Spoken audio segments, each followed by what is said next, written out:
സൂപ്പറായിരുന്നു, നല്ല എക്സ്പീരിയൻസ് ആണ്. എല്ലാവരും വന്ന് കാണണം. ഇപ്പോഴും വില മാറിയിട്ടില്ല. ചില സീനുകളൊക്കെ ശരിക്കും പേടിച്ച് അതിന്റെ ബാക്ക്ഗ്രൗണ്ട് സ്കോറിംഗ് ഒക്കെ നന്നായിരുന്നു. വിശാഖിന്റെ പെർഫോമൻസ് സൂപ്പറായിരുന്നു.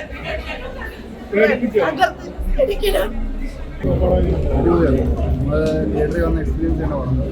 പെർഫോമൻസ് വൈസ് നോക്കുമ്പോൾ പെർഫോമൻസ് വൈശാഖ് പിന്നെ എല്ലാവരുടെയും പെർഫോമൻസ് അടിപൊളിയായിരുന്നു. അഭിനയൊക്കെ എങ്ങനെ ഉണ്ടായിരുന്നു? അഭിനയം അടിപൊളി, ഒന്നും പറയാനില്ല. പേടിച്ചോ? പേടിച്ചു പോയി. അത് സൂപ്പർ സൂപ്പർ നല്ല പടമായിരുന്നു. നമ്മളൊരു slow പേസിലുമായിട്ട് കൊണ്ടുപോയിട്ടില്ല.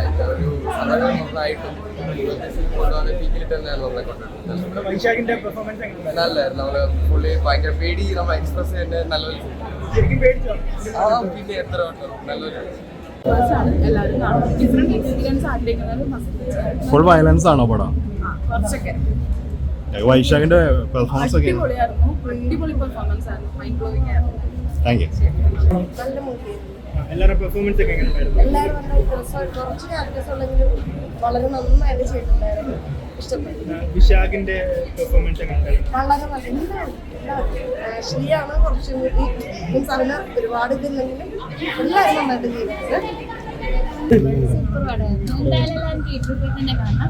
Must theatre experience. Super പടം. എന്താണ് ഇഷ്ടപ്പെട്ടത്? എല്ലാം ഇഷ്ടപ്പെടുമായിരുന്നു. ഭ്രാന്തനായിട്ട് അഭിനയിച്ചാലും പിന്നെ കുറെ നല്ല പടമായിരുന്നു. എല്ലാവരും പോയി കാണാം. അത് അവസാനം വരെ പിടിച്ച് അവസാനം വരെ ഇഷ്ടപ്പെട്ടു. എല്ലാവർക്കും ഇഷ്ടമാവുമെന്ന് അറിയില്ല. ഭയങ്കര പടമാണ്, എക്സ്ട്രീംലി വയലൻ്റ് ആണ്. അപ്പോൾ ജോണർ സിനിമകൾ, ഇപ്പോൾ ബ്രഹ്മയുഗം പോലത്തെ സിനിമകളൊക്കെ ഇഷ്ടമുള്ള ആൾക്കാർക്ക് അതുപോലെ തന്നെ സർവൈവൽ ത്രില്ലറാണ്. അപ്പോൾ ഇതുപോലത്തെ ഇംഗ്ലീഷ് പടം നല്ല എക്സ്പീരിയൻസ് ആണ് അവർ ചെയ്ത് വെച്ച്.